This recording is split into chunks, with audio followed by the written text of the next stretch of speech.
மார்னாதா. ஆண்டவராகிய இயேசு கிறிஸ்து நாமத்தினால உங்களை வரவேற்கிறேன். இன்றைக்கு என்ன வசனம்னா, சங்கீதம் 91ல இருந்து பார்க்கலாம்.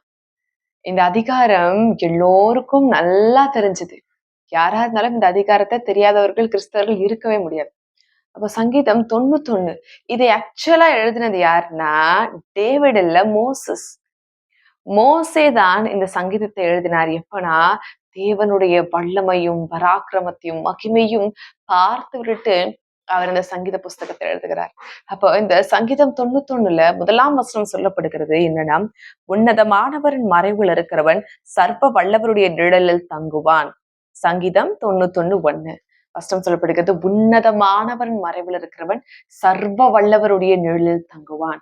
அப்போ நாம் யாருடைய நிழல்ல தங்கி இருக்கிறோம்னா, உன்னதமானவருடைய நிழல்ல தங்கி இருக்கிறோம். பராக்கிரம் நிறைந்தவருடைய நிழல்ல தங்கியிருக்கோம். அவருடைய நிழல்ல நாம் தங்கியிருக்கிறோம். அப்போ அவருடைய நிழலுக்குள்ள நாம் இருக்கும் பொழுது நமக்கு ஒரு சேதம் வராது. கோழி தன் குஞ்சுகளை கூட்டி சேர்க்கிறது போல் அது எப்படி பாதுகாக்குதோ அதே போல தேவன் தம்முடைய செட்டையின் மறைவுக்குள்ளாக வைத்து நம்மை பாதுகாக்கிறாரு வசனம் சொல்கிறது. உள்ளே போகும்போது நிறைய வசனங்கள் சொல்லப்படுகிறது. நம்முடைய கால்கள் கல்கள்ல இடராதபடிக்கு, பாதம் கல்லிலே மோதிக்கொள்ளாத மாதிரி தூதர்கள் கட்டளையிட்டு தேவன் நம்மை பாதுகாத்துக் கொள்வாராம். பக்கத்துல 1000 பேர் வந்தாலும் பரவாயில்ல, வலதுபுறத்துல 16,000 பேர் வந்தாலும் பரவாயில்ல, நம்ம எந்த ஒரு தீங்கும் அணுகாதுன்னு தேவனுடைய வார்த்தை சொல்லப்பட்டிருக்கிறது. அப்ப தேவனுடைய வார்த்தை எப்படிப்பட்டதா இருக்குன்னா, அது நமக்கு நன்மையான காரியங்கள் செய்யறது மாத்திரமல்ல, நம்மை பாதுகாக்கக்கூடிய ஒரு கருவியா இருக்கிறது. அப்ப கிறிஸ்துவுடைய வசனம் நமக்கு பாதுகாக்கக்கூடிய ஒரு கேடகமா இருக்கிறது. வசனம் இது இருபுறமும் கருக்குள்ள பட்டயம்னு வார்த்தை சொல்லப்பட்டிருக்குது. இன்னொரு இடத்துல அது நம்மை பாதுகாக்கும் காரியமா இருக்கிறது. அது நமக்கு ஒரு கேடகமா இருப்பது தேவனுடைய வார்த்தை. தேவனுடைய வார்த்தைக்குள்ள இருக்கிற மனுஷனுக்கு எந்த ஒரு சேதமாகாது. அப்ப என்னுடைய கிறிஸ்து ஏசப்பா எப்படிப்பட்டவர் அப்படின்னா, அவர் பயங்கரமான தேவன். பயங்கரமான தேவன். இப்போ தேவனை குறித்து வசனம் சொல்லப்பட்டிருக்கிறது, அவர் உன்னதமானவர், அவர் சர்வ வல்லமையுள்ளவர். அப்ப எல்லா வல்லமையும் கர்த்தருக்கு இருக்கு, எல்லா அதிகாரமும் கர்த்தருக்கு இருக்கு. அவருக்கு மிஞ்சின அதிகாரம், அவருக்கு மேற்பட்டு எந்த ஒரு காரியமும் வாழ்க்கையில நடைபெறவே வராது. நம்ம எப்படிப்பட்டவர்களா இருக்குன்னா, அவரை சார்ந்து கொண்டிருக்கிறவர்களாக இருக்கணும். ஆண்டவரே, எசப்பா, உங்ககிட்ட என்னுடைய வாழ்க்கை ஒப்பு கொடுக்கிறேன், உங்ககிட்ட என்ன நான் விட்டு கொடுக்கிறேன். என்னுடைய பாதுகாப்பு நீங்க தான், என்னுடைய பாதுகாப்பு நீங்க தான். நம்ம நிறைய தடவை வெளியே போறோம், டிராவல் பண்றோம், தனியா போகிறோம், நம்ம நிறைய காரியங்களை செய்யறோம். உலகத்துல நிறைய செய்திகள் கேள்விப்படுறோம். இங்க இவர்களுக்கு இப்படி நடந்ததா, அவர்களுக்கு இப்படி நடந்தா, இந்த காரியங்கள் போய்கொண்டுதான், இதுவா அதுவா இப்படி நிறைய காரியங்கள் நாம் கேள்விப்படுகிறோம். அப்ப அதெல்லாம் கேட்கும் பொழுது முதலாவது பயம் நமக்குள்ளே ஏற்படுகிறது. நியூஸஸ் அவேர்னஸ்க்காக கேட்கணும்னு சொல்றாங்க. ஆனா நிறைய நியூஸஸ் கேட்டு என்ன ஆக தெரியுமா, செய்திகள் கேள்விப்படுவதை விட நமக்குள்ளே பயம் அதிகமாகிறது. இதுவா அதுவா, இல்ல வசனம் சொல்லப்படுது, நாம் உன்னதமானவருடைய மறைவுல இருக்கிறோம், நாம் சர்வ வல்லவருடைய நிழல்ல இருக்கிறோம். அப்ப அவருக்குள்ள இருக்கும் பொழுது எனக்கு எந்த ஒரு சேதமும் ஆகாது. என்னுடைய தேவன் தம்முடைய உள்ளங்கையிலே என்னை வரைந்து வைத்திருக்கார். அவருடைய கண்ணின் மணியாய் நாம் இருக்கிறோம். நமக்கு எந்த ஒரு சேதமும் ஆகாது, எந்த ஒரு பாதிப்பும் ஆகாது. இந்த விசுவாசம் நமக்கு இருக்கணும். நான் தேவனுடைய பிள்ளை, என்னைக்கு தூதர்கள் இருக்கிறார்கள். தேவன் நமக்கு தூதர்களை கட்டளை பண்ணி வைத்திருக்கார். நாம் போகும்போது தனியாக நடப்பதில்லை. நமக்காக முன்னும் பின்னுமாக செல்லும்படியாக உருவின பட்டயத்தோடு தூதர்கள் முன்பாகவும் பின்பாகவும் செல்லுகிறார்கள். அப்ப ஏதாவது சேதம் நமக்கு ஏற்படுமா? எவராவது ஏதாவது செய்ய முடியுமா? முடியவே முடியாது. மற்றவர்களுக்குனா அவர்கள் தேவனை அறியாதவர்கள், அவர்கள் பயப்படலாம். நாம் அப்படிப்பட்டவர்கள் இல்ல. தேவன் நம்மை சுகபத்திரமாய் பாதுகாத்தவர்கள். எந்த ஒரு சேதமும் இல்லை. நான் நன்றா இருக்கிறேன், நான் ரொம்ப நல்லா இருக்கிறேன்.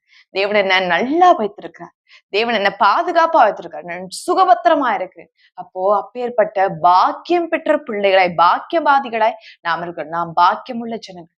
ஏன்னா உன்னதமான வானத்தையும் படைத்த சர்வ வல்லமையுள்ள தேவன், இந்த பூமி அவருடைய பாதபடியா இருக்கிறது. இதுல எனக்கு ஏதாவது சேதமாகுமா? இல்ல. நான் அவருடைய பிள்ளை. எனக்காக ரத்தத்தை கொடுத்திருக்கார், எனக்காக ஜீவனை கொடுத்திருக்கார், எனக்காக எல்லாவற்றையும் கொடுத்திருக்கார். எனக்கு ஏதாவது சேதமாகுமா? ஒரு சேதம் ஆகாது. நான் குறைவில்லாமல் நான் ஜெயத்திலே இருப்பேன், நான் பாதுகாப்பா இருப்பேன். எனக்கு எந்த ஒரு சேதம் வராது, எனக்கு எந்த ஒரு குறைவும் இருக்காது. தேவன் அவருடைய சட்டையின் மறைவுக்குள்ளாக என்னை பாதுகாப்பார். நான் அழகா போய்கொண்டு அழகாய் வருவேன். தேவன் என்னை பாதுகாப்பா வைப்பார், எனக்கு துணை நிற்பார், எனக்கு எல்லாவற்றையும் தேவன் செய்து கொடுப்பார். நாம் அவரை உறுதியை பற்றி பிடிக்கிற ஜனங்களா இருக்கணும்.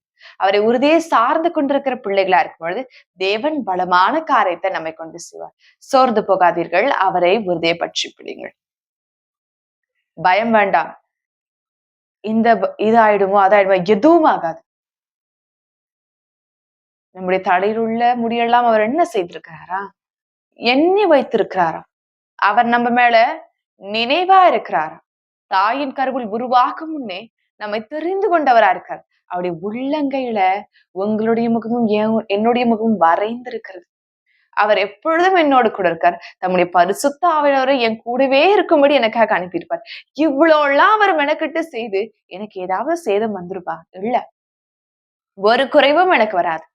என் தேவன் அழகாய் நடத்துவார். என் தேவன் சுகபத்திரமா பாதுகாப்பார். அவர் எனக்கு போதும். எசப்பா எனக்கு போதும். தேவன் எனக்கு போதும். கர்த்தர் எனக்கு போதும். அவ்வளவுதான். ஆண்டவனை பார்த்துக் கொள்வார். ஆண்டவரே, என்னோடு கூட இருக்கிறீர், உமக்கு நன்றி. என்னை நடத்துகிறீர், உமக்கு நன்றி. எனக்கு எல்லாவற்றையும் செய்து கொடுக்கிறீர், உமக்கு நன்றி ஆண்டவரே. தேவனுக்கு நன்றி செலுத்துங்க. அவ்வளவுதான். நம்ம செய்ய வேண்டியதெல்லாம் என்ன தெரியுமா? ஒண்ணும் இல்ல. அவரை துதித்துக் கொண்டு அவருக்கு நன்றி செலுத்தினால் மாத்திரம் போதும். மிச்ச காரியங்கள் தேவன் பார்த்துக் கொள்வார். அவருக்கு தெரியும் தம்முடைய பிள்ளைகளை எப்படி பாதுகாக்கணும், தம்முடைய பிள்ளைகளுக்கு என்ன காரியத்தை செஞ்சு கொடுக்கணும்னு கர்த்தருக்கு நன்றாய் தெரியும். அவருக்கு நன்றாய் தெரியும். ஆண்டவரே, எல்லா சிந்தை, எல்லா போராட்டம், எல்லா காரியங்களுக்கும் நீர் மேற்பட்டவர் ஆண்டவரே. எல்லா யுத்தத்திற்கும் மேற்பட்டவர் ஆண்டவரே. சகலவற்றிற்கும் நீர் மேற்பட்டவர் ஆண்டவரே. அப்படின்ற ஒரு சிந்தை முதலாவது உங்களுக்கு இருக்கணும். நான் மரித்து போன தேவன் அல்ல, நான் உயிரோடு ஜீவனுள்ள தேவனை நான் ஆராதித்துக் கொண்டிருக்கேன். அவர் என்னை பாதுகாத்துக் கொள்வார். அவர் எனக்கு எல்லாவற்றையும் செய்வார். ஒரு தீமையும் ஒரு சேதும் என்னை அணுகுவதில்லை. நான் எல்லாவற்றையும் மேற்கொண்டு போவேன். சகல ஜனத்தை பார்க்கிறோம் நான் ஆசீர்வதிக்கப்பட்டவளா இருப்பேன். இந்த உறுதி உங்களுடைய இருதயத்திற்குள்ள இருக்கும். ஒன்றும் நம்மை சேதப்படுத்தாது. ஒன்றும் நம்மை சேதப்படுத்தாது. எந்த ஒரு குறையும் நமக்கு வராது. அவரை மாத்திரம் நாம் சார்ந்திருப்போம். ஒரு சார்ந்த நோக்கி ஜெபிக்கலாம். ஆண்டவரே, எனக்கு நன்மையான காரியத்தை செய்யுங்க, எனக்கு உதவி செய்யுங்க, எனக்கு சர்வத்தையும் செய்து கொடுங்க. அவரை மாத்திரம் உறுதியை பற்றி பிடிப்போம். ஆண்டவர் நமக்காக எல்லாவற்றையும் செய்து கொடுப்பார். ஒரு சார்ந்த நோக்கி ஜெபிக்கலாம். விசுவாசம் அறிக்கையிடுவோம். ஆண்டவரே, நீர் என்னோடு கூட இருக்கு. இந்த வார்த்தை விசுவாசம் எனக்கு ஒரு சேதமாக பாதுகாப்பீர். உமக்கு நன்றி ஆண்டவரே, உமக்கு ஸ்தோத்திர ஆண்டவரேன்னு சொல்லிட்டு ஆண்டவருக்கு நம்ம நன்றி செலுத்தலாம். வாங்க. மகா பரிசுத்தரே உமக்கு ஸ்தோத்திரம் ஆண்டவரே. மகிமையிலே வாசம் செய்யும் என் தேவனே உமக்கு ஸ்தோத்திரம் ஆண்டவரே. நித்திய பிதாவே உமக்கு ஸ்தோத்திரம் ஆண்டவரே. நேரத்திற்காக இந்த வேலைக்காக உமக்கு நன்றி செலுத்துகிறேன். உடைய கரம் இருக்க போறமைக்காக, உடைய வல்லமை இருக்க போறமைக்காக உமக்கு நன்றி சுவாமி. ஐயா, உமக்கு நன்றி அப்பா. உன்னதமானவராக உம்முடைய மறைவிலே நான் இருக்கிறேன் ஆண்டவரே. உடைய நிழலில் நான் தங்கியிருக்கிறேன் ஆண்டவரே. என்னை பாதுகாத்துக் கொள்ளும். உடைய சகாயம் என்னோடு கூட இருக்கட்டும். உடைய கிருபை என்னோடு கூட இருக்கட்டும். உடைய கரம் என்னோடு கூட இருக்கட்டும். உடைய அபிஷேகம் என்னோடு கூட இருக்கட்டும். உடைய ஆவினால் நிறைத்திரளும் ஆண்டவரே. சர்வ காரியத்தை எனக்காக செய்து கொடுக்கும் என் தேவனே உமக்கு நன்றி அப்பா.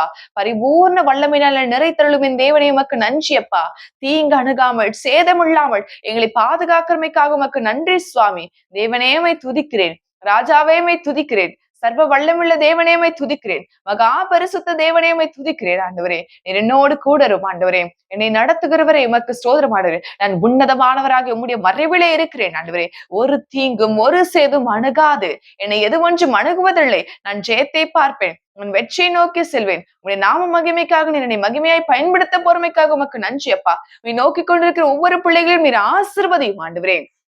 குறைகளை எடுத்து போடும், தாட்சிகளை எடுத்து போடும், எல்லாவற்றையும் எடுத்து போடும் ஆண்டவரே. அவர்கள் போகலும் வருகலும் ஆசீர்வதிக்கப்பட்டவர்களா இருக்கிறார்கள். எந்த ஒரு சேதும் இல்லாமல் அவர்கள் நீர் பாதுகாக்க போறவைக்காக உமக்கு நன்றி சுவாமி. நீர் கூட இருங்க, நீர் ஆசீர்வதிங்க, நீர் பலப்படத்துக்கு வழி நடத்துக்க ஆண்டவரே. சர்வ காரியத்தையும் செய்து கொடுக்க போறவைக்காக உமக்கு கோடான கோடி ஸ்தோத்திரம் ஆண்டவரே.